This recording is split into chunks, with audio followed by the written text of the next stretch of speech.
جماعة أنا قررت أقول لكم كل الحاجات وكل الأسرار اللي أنا عرفت منها إزاي أكبر الانستجرام أكاونت بتاعي.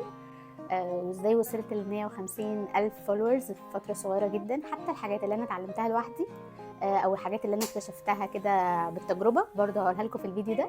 فركزوا جدا يا جماعة في كل الستبس اللي أنا هقولها ونفذوها كلها، واي بروميس ان الاكونت بتاعكم هيكبر في فتره صغيره جدا، سواء بقى انستجرام او تيك توك. اي ثينك يعني ان الالجوريزم متشابهه، في شويه فروق طبعا. يعني دي التجربه بتاعتي على الانستجرام، بس برضو هتكون مفيده ليكم على تيك توك او اي بلاتفورم تاني.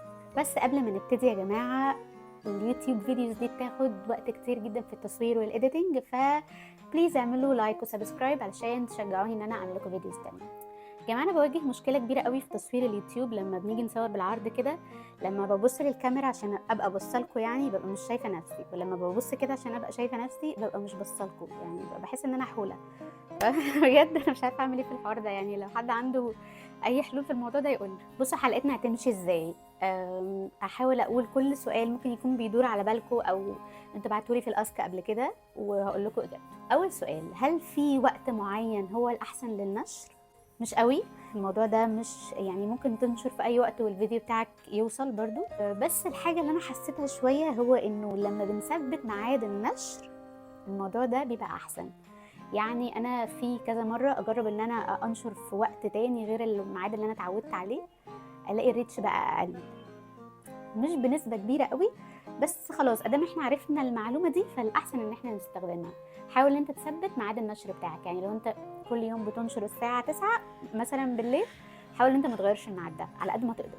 تاني سؤال، هل جودة الصورة والصوت بيفرقوا اكتر في ان الفيديو يوصل للناس اكتر؟ الإجابة برضو مش قوي.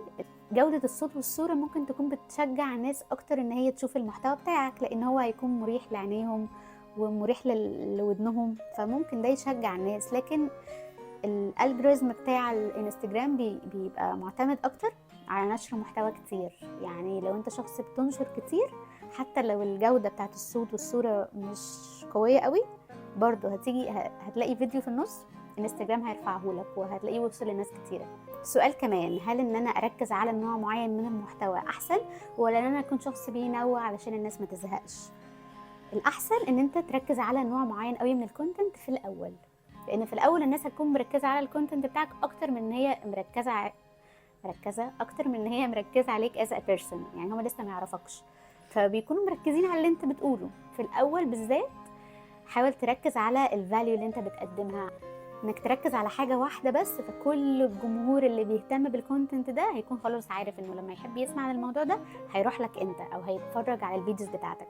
ممكن بعد كده بقى، بعد ما انت كشخص تبتدي الناس تعرفك، ان انت تنوع في الكونتنت وتحط بقى حاجات تانية مختلفه. اقول لكم بقى شويه اسرار من عندي انا يمكن محدش قال عليها خالص قبل كده.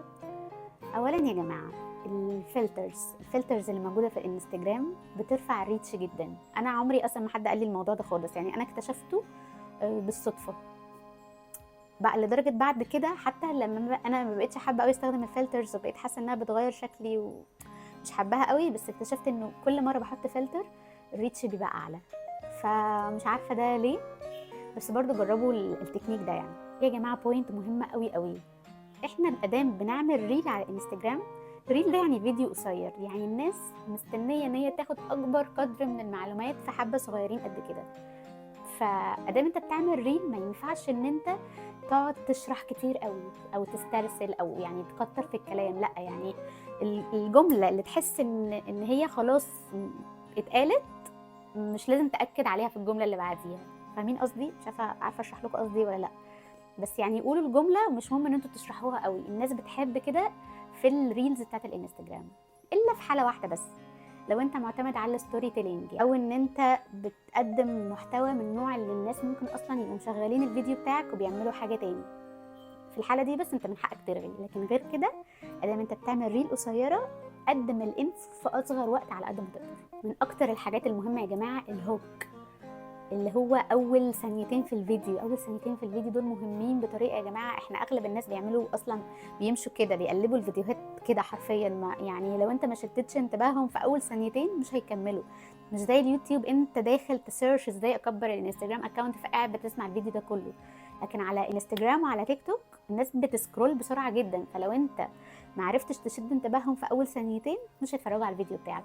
فالناس بقى اللي بتبدا الفيديوز بتاعتها مش عارفه اضاءه عامله ازاي، او مساء الخير يا جماعه عاملين ايه، يا رب تكونوا كويسين، كل الكلام ده كده الفيديوز بتاعتك دي مش هتتشاف. حاجه مهمه قوي برده في الحته بتاعت الهوك دي، لازم الهوك بتاعك برده يبقى مكتوب على الشاشه.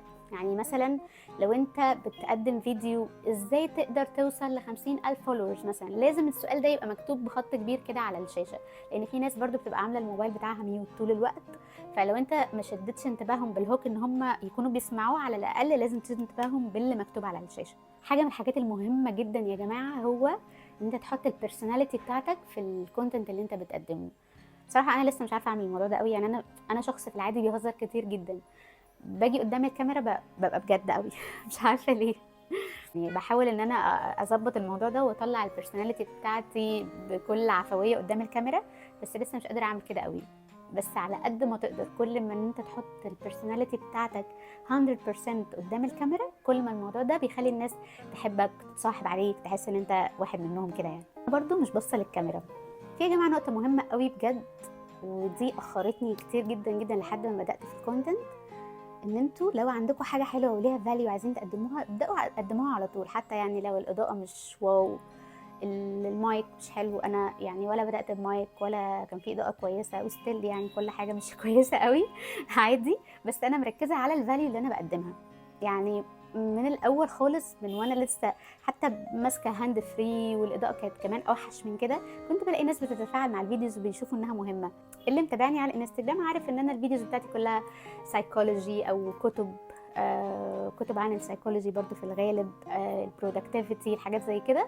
فانا شفت ان الناس مهتمه باللي انا بقدمه، حتى لو الطريقه اللي انا بقدم بيها الاضاءه والتفاصيل دي مش احسن حاجه، برضو انا نجحت على الانستجرام. فانا بشجعكم، اي حد بيعمل حاجه كويسه، بيطبخ، بيهزر، دمه خفيف، يعني اي حاجه، بس اهم حاجه يا جماعه ما يكونش حاجه بتضيع وقت الناس على الفاضي بليز. يعني حتى لو انتوا هتضحكوا الناس ضحك كويس من غير حاجه وحشه، هتقدموا لهم معلومات، هتقدموا لهم كتب، اي حاجه انتوا هتقدموها اتس اوكي، بس ما يكونش تضييع الوقت الناس على الفاضي، عشان بعد شويه ما تحسوش ان انتوا بتقدموا حاجه ملهاش قيمه وتبقوا متضايقين من نفسكم. فاهم حاجه تركزوا على الفاليو، وتركزوا على الطريقه اللي هتقدموها بيها ازاي تكون مختلفه شويه عشان توصل للناس.